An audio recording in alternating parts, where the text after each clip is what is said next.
اس حوالے سے میرا ان سے سوال ہے کہ ہم لوگ آواز تو اٹھاتے ہیں، لیکن کیا تمام مسلم ممالک مستحق ہو کے ایک مشترکہ رائے عملی اختیار کر سکتے ہیں؟ کیا پرائم منسٹر صاحب دیگر مسلم ممالک کے سربراہان سے اس معاملے میں رابطے میں ہیں کہ نہیں؟ دیکھیں، میں یہ پہلے بھی جواب دے بیٹھا ہوں، اب پھر آپ کو کہتا ہوں، جب تک مسلمان دنیا مل کے اس کا پریشر نہیں ڈالے گی مغرب ممالک کے اوپر، یہ مشکل رہے گا ہمارے لیے کہ وہ اس کے پیچھے چھپ جاتے ہیں کہ جی آزادی رائے، کہ جی ہماری آزادی رائے ہے. لیکن مجھے ابھی بھی میں آپ کو بتا دوں کہ کبھی بھی ان کو اس چیز کا اتنا احساس نہیں ہوا جتنا آج کل ہوا، کیونکہ جب سے ہم نے اٹھایا، اور مجھے فخر ہے اس کا کہ پاکستان سب سے زیادہ اس نے اس چیز کو اٹھایا ہے، ساتھ ساتھ اسلاموفوبیا، جو آپ مغرب میں رہتے ہیں آپ کو پتہ ہے کہ کس طرح کی وہاں اسلام کے خلاف پروپیگنڈا اور اسلاموفوبیا سے بڑے ہمارے لوگوں کو مشکل وقت سے گزرنا پڑتا ہے. لیکن اس کا صرف حل ایک ہی ہے، ہم آہستہ آہستہ، اور میری پوری کوشش ہوگی کہ مسلمان ممالک کو میں اکٹھا کروں اور اس چیز کے اوپر، اور پریزیڈنٹ اردوغان نے پورا میرے ساتھ انہوں نے سٹینڈ لیا ہوا ہے. جس طرح میں نے کہا، جب فرینچ پریزیڈنٹ میکرون نے جب انہوں نے کہا تو صرف 2 مسلمان ہیڈز آف سٹیٹ نے اس کے اوپر بات کی اور ان کی تنقید کی. تو اس لیے انشاءاللہ ہماری کوشش ہے کہ اور زیادہ لوگوں کو اکٹھا کریں گے. مجھے پورا یقین ہے کہ یہ کیمپین میں انشاءاللہ ہم کامیاب ہو جائیں گے. جیسے ہی ان کو یہ پتہ چلے گا کہ جس وقت وہ کوئی بھی ان کے ملک میں اس طرح کی حرکت کرے گا، ایک دم 50 مسلمان ملکوں سے ریاکشن آئے گا، تب یہ ایشو ختم ہوگا. 0519210809 پر آپ کی کالز کا سلسلہ جاری ہے. اگلے کالر ہمارے ساتھ کون ہے؟ جی السلام علیکم. ہلو. جی السلام علیکم. جی میں عباس مرزا بول رہا ہوں ٹورانٹو سے. جی میں وزیر اعظم پاکستان سے بات کر سکتا ہوں؟ جی آپ کر رہے ہیں. جی السلام علیکم وزیر اعظم پاکستان عمران خان صاحب، کیسے ہیں آپ سر؟ جی مہربانی. آپ کا بہت بہت شکریہ، آپ نے کال لی. میں آپ سے ایک سوال کرنا چاہتا ہوں. آپ نے فرمایا کہ فورن فنڈنگ کیس میں اپوزیشن والے خود پھنس گئے ہیں، اس کی وضاحت فرمائیں گے اور یہ بھی بتائیں گے کہ آپ کا فورن فنڈنگ کا کیا معاملہ ہے؟ کیا آپ نے بھی کسی سے پیسے لیے ہیں؟ حقیقت کیا ہے؟ پلیز اگر آپ بتا سکیں تو. یہ بڑا اچھا کہ آپ نے یہ سوال پوچھ لیا، کہ وہ ایک بڑی اچھی ایک سینگ ہے، ایک پنجابی کی سینگ ہے کہ گیدڑ کی جب موت آتی ہے تو شہر کی طرف بھاگتا ہے. اب انہوں نے فورن فنڈنگ کا کیس ہمارے اوپر کر دیا کہ جی فورن فنڈنگ آئی ہے پاکستان پی ٹی آئی میں، تو انہوں نے تو بڑا اپنے آپ کو عذاب میں ڈال لی ہے، اور میں وہ بتاتا ہوں کیوں. دیکھیں، مجھے آج سے تقریباً 31 سال پہلے میں نے فنڈ ریزنگ شروع کی تھی شوکت خانم کی. تو میں تو پاکستان کا وہ فنڈ ریزر ہوں جس نے پاکستان کی تاریخ میں سب سے زیادہ پیسہ اکٹھا کیا. آج بھی اکٹھا کر رہا ہوں شوکت خانم کے لیے، نمل یونیورسٹی کے لیے. تھوڑا مشکل ہے جب سے پرائم منسٹر بنا ہوں، لیکن اس سے پہلے تو میں سب سے زیادہ پیسہ اکٹھا کرتا تھا پارٹی کے لیے بھی. تو کیونکہ مجھے سمجھ تھی فنڈ ریزنگ کیا ہے، ہماری پارٹی واحد پارٹی ہے جس نے پولیٹیکل فنڈ ریزنگ کی ہے. پولیٹیکل فنڈ ریزنگ کیا ہوتی ہے کہ ہم باقاعدہ ڈنرز کرتے تھے، ڈنرز پہ لوگ آتے تھے، ان لوگوں سے پھر ہم ان کو بتاتے تھے کہ پارٹی کیا کرنا جا رہی ہے، اور پھر وہ پیسے دیتے تھے. اور اس میں بہت بڑا ہاتھ اوورسیز پاکستانیز کا تھا. میں نے اوورسیز پاکستانی سے جب شوکت خانم کے لیے شروع میں پیسے اکٹھے کیے آج سے 20-25 سال پہلے، تو سب سے زیادہ اوورسیز پاکستانی نے مجھے پیسے دیے تھے. اور میرا انٹریکشن اوورسیز پاکستان سے کیوں زیادہ تھا؟ کیونکہ کرکٹ کے ذریعے میں ساری دنیا پھرتا تھا اور ادھر اوورسیز پاکستانی ملتے تھے مجھے. تو لہٰذا ہمارا جو پیسہ اکٹھا ہوا یہ بالکل پولیٹیکل فنڈ ریزنگ سے، اور ہمارے پاس وہ واحد پاکستان کی تاریخ کی پارٹی ہے.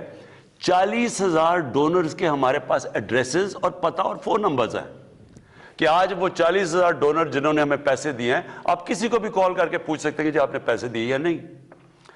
اب یہ پارٹیز ہیں، میں ان کو چیلنج کرتا ہوں کہ یہ 100 ڈونرز کے نام مجھے دے دیں. ہمارے 40,000 ہیں نا، یہ آپ کو 100 ڈونرز کے نام نہیں دے سکیں گے، کیونکہ انہوں نے فنڈ ریزنگ جیسے کی ہے وہ میں جانتا ہوں کیسے کی ہے. ایک تو یہ جو بڑے بڑے قبضہ گروپ انہوں نے پالے ہوئے تھے، ان سے پیسے لیتے تھے. یہ جو قبضہ گروپوں کے گھر گر رہے ہیں نا بڑے بڑے آپ دیکھ رہے ہیں، یہ سارے گورنمنٹ نے پالے ہوئے تھے. ان کو پناہ دے رہے تھے یہی پولیٹیکل پارٹیز. یہ نون لیگ کے نیچے بڑے بڑے قبضہ گروپ خود ان کو پناہ دیتے تھے، پولیس ان کو ہاتھ نہیں لگا سکتی تھی. اب یہ جس کا بھی گھر گرائے، یہ اور بھی سیاستدانوں کے گھر گرائے ہیں، یہ لینڈ رجسٹری میں ان سب کے وہ بتایا ہوا ہے کہ زمین کون سی ہے، کس کی زمین ہے. یہ کوئی اس طرح کوئی گورنمنٹ نہیں کر رہی، یہ عدالت میں جا کے بتا سکتے ہیں کہ جی یہ زمین میری ہے. تو وہ عدالت کے اندر ہمارے پاس ان کی پہلے انکوائری کی گئی، چیک کیا گیا یہ جو ساری زمینیں ہیں یہ انہوں نے گورنمنٹ کی قبضہ کیے ہوئے، جن کے اوپر بلڈوزر لگے ہوئے ہیں اب.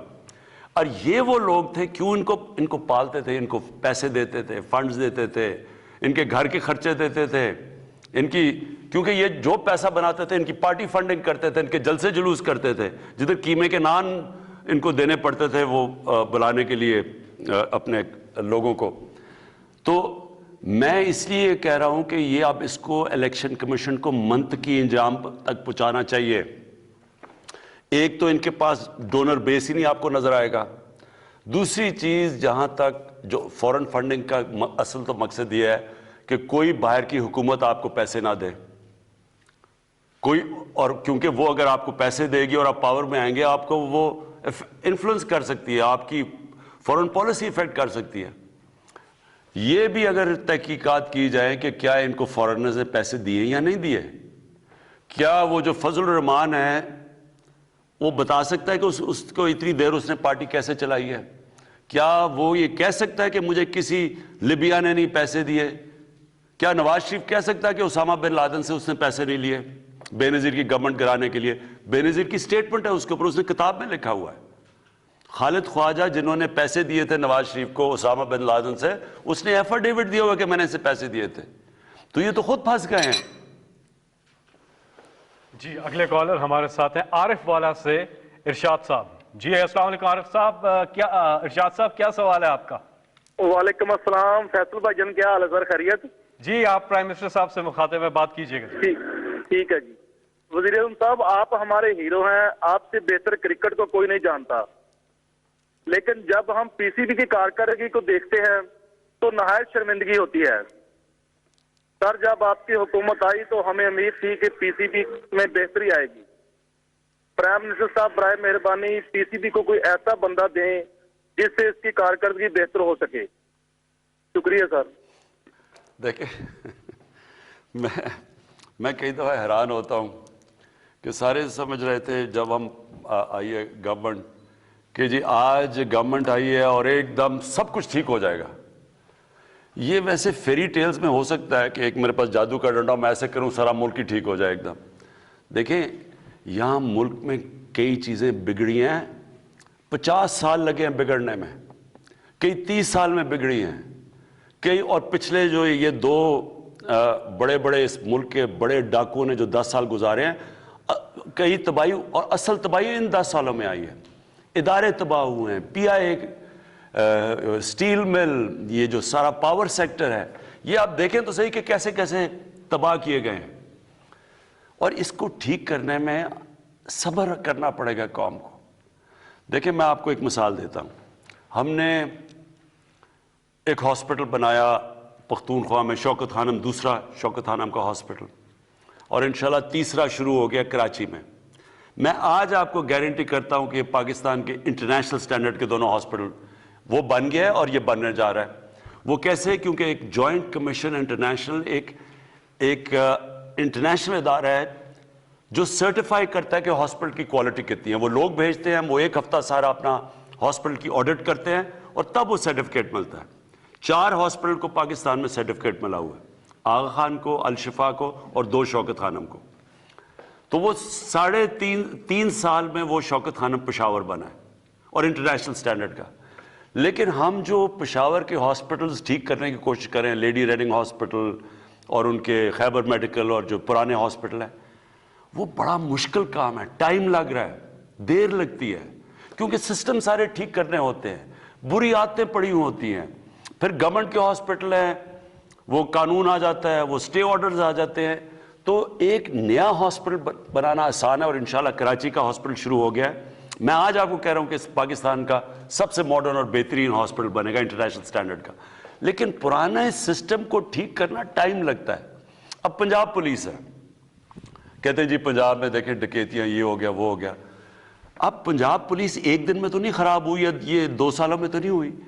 پنجاب پولیس کے اوپر ایک رپورٹ ہے لاہور ہائی کورٹ میں 1993 کے اندر رپورٹ تھی. آئی جی عباس خان نے لاہور ہائی کورٹ نے پوچھا جی کہ کیوں اتنی زیادہ پنجاب پولیس کیوں نہیں ٹھیک پرفارم کر رہی, کرپشن کیوں اتنی زیادہ ہے. تو آئی جی عباس خان نے پوری ایک رپورٹ دی.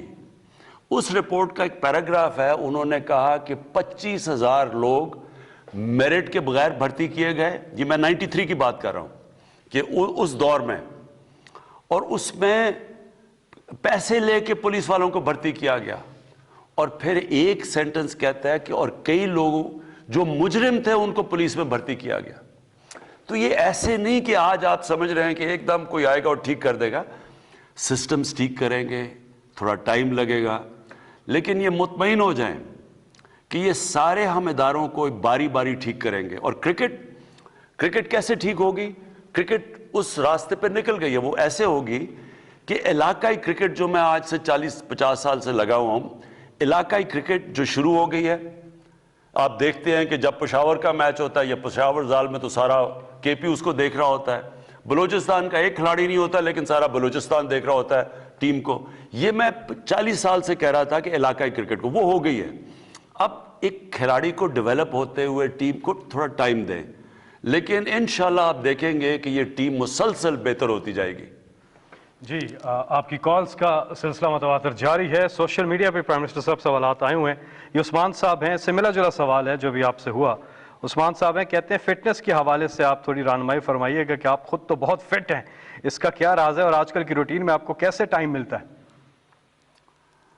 آج کل تو بڑا مشکل ہے فٹ ہونا. بلکہ میں دیکھ رہا تھا بشرا بیگم نے ایک وہ ویئنگ مشین دیکھی, تو جب ویئنگ مشین رکھی, میں جب کرکٹ کھیلتا تھا سارا میرا کبھی 185 پاؤنڈ سے زیادہ ویٹ نہیں گیا. تو جب مشین پہ کھڑا ہوا تو 200 پاؤنڈ پہ پہنچ گیا ویٹ. وہ اس لیے کہ 8-8 گھنٹے 9-9 گھنٹے میں کرسی پہ بیٹھتا ہوں اور اتنا ٹائم نہیں ملتا مجھے ایکسرسائز کرنے کا. لیکن دیکھیں اللہ نے جب سے دنیا بنائی ہے, میں سب کو ایک چیز کہنا چاہتا ہوں, وہ کامیابی تو اس کو دیتا ہے جو محنت کرتا ہے. اللہ نے آپ کو یہ کہا ہوا ہے کہ جسم جو آپ کا ہے یہ اس کی طرف سے ایک نعمت ہے. اب جتنا آپ اس کی نعمت کا دھیان رکھیں گے وہ آپ کو بیماریاں نہیں ہوں گی. اللہ آپ کو صحت دے گا, اور اچھی صحت سے بڑی نعمت کوئی نہیں ہے. لیکن جو ایکسرسائز نہیں کرے گا اور اپنا کھانا صحیح طرح دیکھ کے نہیں کھائے گا تو اس کے مسئلے مسائل ہوں گے. یہاں پہ وقت ہوا ہے ایک بریک کا. کھانا نہیں کھانا اپنے بریک میں, ہم فوراً واپس آ رہے ہیں. کالز کا سلسلہ جاری ہے. آپ کا وزیر اعظم آپ کے ساتھ.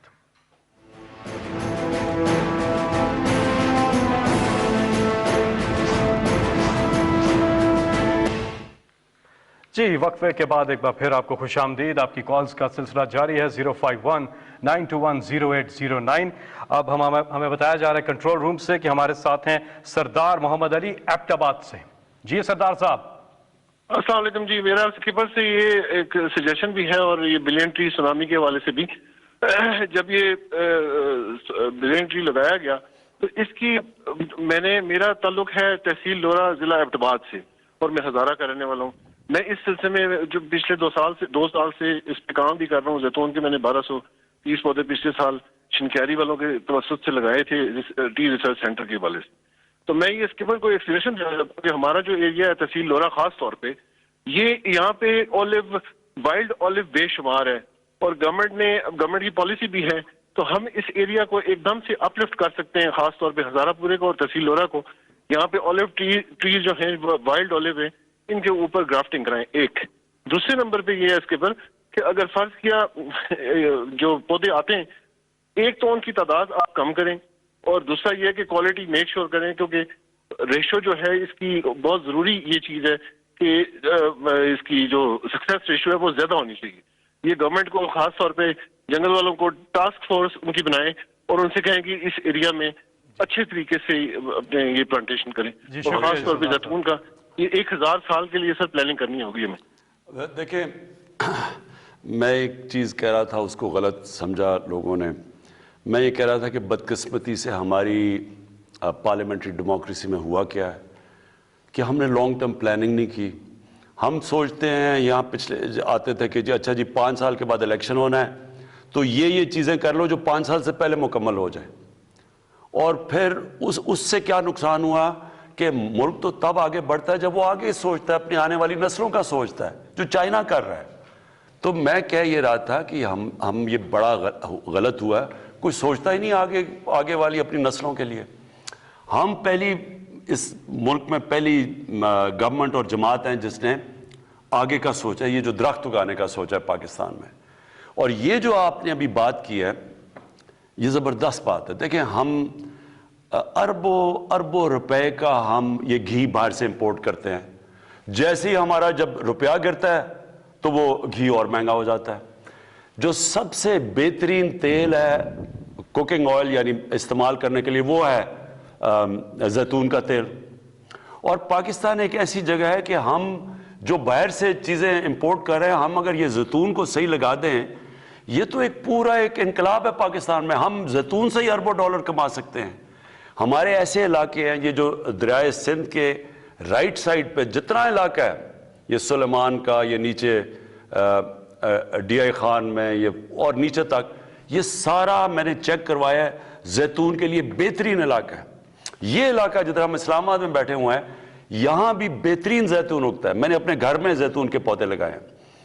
تو اب ہم اسی مہینے انشاءاللہ میں بڑی ایک لانچ کر رہا ہوں زیتون کے. ایک تو ہم پیوند کروائیں گے اور پورا ایک زیتون کا انقلاب لے کے آ رہے ہیں. اب ان پہاڑی علاقوں میں جدھر لوگوں کے پاس زیادہ کچھ نہیں ہے, اگر ہم زیتون کے اوپر ہی کریں اور پھر اس کا تیل یہ ہم ایکسپورٹ بھی کر سکتے ہیں, یہ لوکل لوگوں پہ یہ خوشحالی بھی لا سکتا ہے, ہمیں ضرورت بھی نہیں پڑے گی کہ اپنے ڈالر خرچ کرنے کے لیے. تو انشاءاللہ یہ اسی مہینے میں لانچ کر رہا ہوں. جی اگلے کالر ہمارے ساتھ. السلام علیکم. السلام علیکم. جی کون بات کر رہی ہے؟ جی فرح لودھی خان بات کر رہی ہوں میدان سے. جی سوال پوچھیے گا پلیز. جی مسٹر پرائم منسٹر سے سب سے پہلے تو ہم یہ کہیں گے کہ ہماری دعائیں ان کے ساتھ ہیں کہ اللہ ان کے خلوص نیت سے پاکستان کو اسٹیبل کرے. میرا سوال اپ کمنگ سینٹ الیکشنز کے حوالے سے ہے.